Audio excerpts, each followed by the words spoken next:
दोस्तों, मुझे पता है आप सब लॉकडाउन में बोर हो रहे हैं, तो मैं आपकी बोरियत दूर करने के लिए लाया हूँ hello app, India's leading social media platform.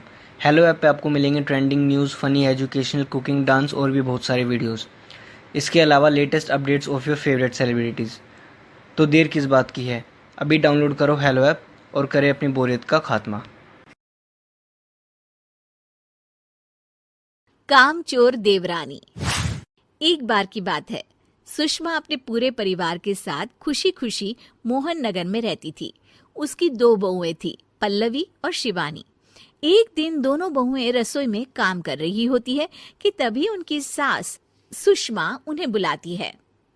अरे बहू, जरा इधर तो आना। शिवानी, जरा जाकर देखना सासू माँ क्या कह रही हैं। दीदी आप ही देख लो ना जाकर, आपको भी तो सुनाई दे रहा है। अरे मैं आटा गूंद रही हूँ ना, तुम चली जाओ। हाँ तो मैं भी तो सब्जी काट रही हूँ ना दीदी। अरे बहू, जल्दी आओ। ओफो, ये तो जाएगी नहीं। मैं ही जाकर देखती हूँ कि क्या करना है। पल्लवी सुषमा के कमरे में जाती है। जी मम्मी जी, क्या हुआ? शाम को घर पर कुछ मेहमान आने वाले हैं, तो तुम अच्छा सा खाना बना लेना बहू। ठीक है मम्मी जी, आप बता दीजिए क्या क्या बनाना है और कितने लोग आ रहे हैं। सुनील की मौसी जी और उनका पूरा परिवार आ रहा है। कुल मिलाकर 3 लोग और हमें मिलाकर हुए 9 लोग। तो अभी से ही तैयारी करना शुरू कर दो। और हाँ, घर की सफाई भी कर देना, हाँ, अच्छे से। जी मम्मी जी, सब काम हो जाएगा, आप चिंता मत कीजिए। पल्लवी शिवानी को घर में मेहमान आने वाले हैं इसके बारे में बताती है। क्या 9 लोगों का खाना बनाना होगा, घर की सफाई करनी है? बाप रे, सासू माँ ने तो हमें घर की नौकरानी ही समझ कर रखा है।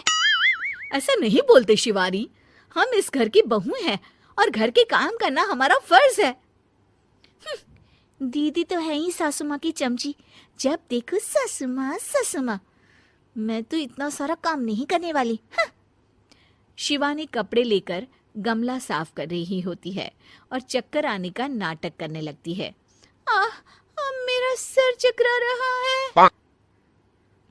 तभी वहां पल्लवी और सासू माँ जाते हैं। अरे बहू, क्या हो गया तुम्हें?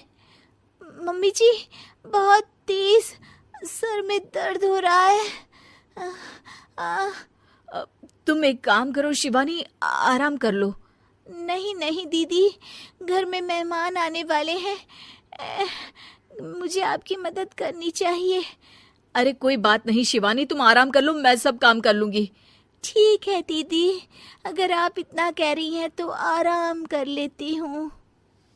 शिवानी आराम से अपने कमरे में मैगजीन पढ़ रही होती है। इसे कहते हैं आराम की जिंदगी। इतना सारा काम। चलो सारा काम खत्म हो गया, शिवानी को देख आती हूँ।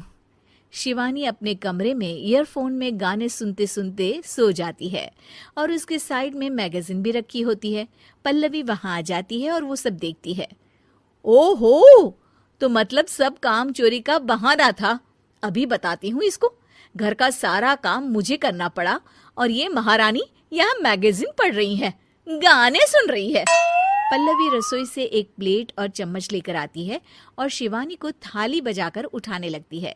शिवानी अचानक से उठती है। उठ गई महारानी, गाने भी सुन लिए, मैगजीन भी पढ़ ली। तुम तो बहुत बड़ी झूठी निकली शिवानी। तुमने सर दर्द का बहाना बनाया ताकि काम करने से बच सको। हाँ बनाया बहाना, तो क्या करती, इतने सारे काम करती। मुझे कोई शौक नहीं है चापलूसी का। क्या चापलूसी? तुम्हें लगता है कि मैं सारे काम चापलूसी के लिए कर रही हूँ? और नहीं तो क्या। तभी वहां सासू माँ आ जाती हैं। अरे बहू, वो लोग बस आने ही वाले हैं, तुम तैयारियां कर लो। जी सासू माँ, तुझे तो मैं बाद में देखती हूँ। सब खाना खाने बैठते हैं और खाना शुरू करते हैं। तभी सुनील की मौसी बोलती है। वाह भाई वाह, खाना तो बहुत ही अच्छा बना है सुषमा जी, एक एक चीज में क्या स्वाद है। ये सुनकर शिवानी मुंह बना लेती है। उसे अपनी जेठानी की इतनी तारीफ रास नहीं आती। आपकी बहुएं तो बहुत ही अच्छा खाना बनाती हैं। हाँ, बनाती तो दोनों ही अच्छा है, पर आज ना ये सारा खाना बड़ी बहू ने बनाया है। छोटी बहू की तबीयत ठीक नहीं थी, सो इसलिए। मानना पड़ेगा सुषमा जी, आपकी बड़ी बहू तो बहुत ही गुणवान है। पल्लवी की तारीफ सुनकर शिवानी को जलन होती है। पल्लवी ये सुनकर खुश हो जाती है और शिवानी की तरफ देखकर उसे चिढ़ाती है। कुछ देर बाद मेहमानों के जाने का वक्त हो जाता है। मौसी जी सबके लिए उपहार लाई होती है। वो सबको शगुन के पैसे देती हैं और अंत में पल्लवी के पास आती है। तुम्हारे लिए शगुन का लिफाफा तो है ही, पर बहू तुम्हें एक और उपहार भी मिलेगा इतना अच्छा खाना बनाने के लिए। मौसी अपने सोने के कंगन निकालकर पल्लवी को पहना देती है। ये लो, ये मेरे मनपसंद कंगन है, अब से ये तुम्हारे हुए। धन्यवाद मौसी जी। ये देखकर शिवानी तो पूरी तरह से जल जाती है और गुस्से से रसोई में चली जाती है। तभी वहां पल्लवी आ जाती है और उसे अपने कंगन दिखाने लगती है। देवरानी जी, अब आपका सर दर्द ठीक तो है ना? मुझे लगता है कि अब सर दर्द शुरू हो गया होगा आपका।